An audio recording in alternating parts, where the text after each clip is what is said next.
In this video, you will learn how to use the ConvertBots script to update the bots, to change references to Internet Explorer with Microsoft Edge. Perform the following steps. Run the ConvertBots script as administrator.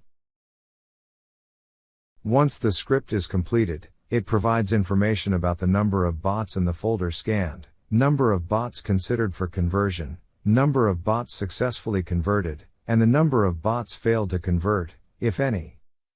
The ConvertBots utility also generates 3 reports. This is the MetaBot report. It is empty in this case as there are no MetaBots. The bot command report lists all the bot names that were scanned and the folder path. You can filter the records where the review required columns is true. This is the list of all the bots that need to be updated. The failed bots report lists all the bots that failed to scan. It also provides the bot path and the failure reason.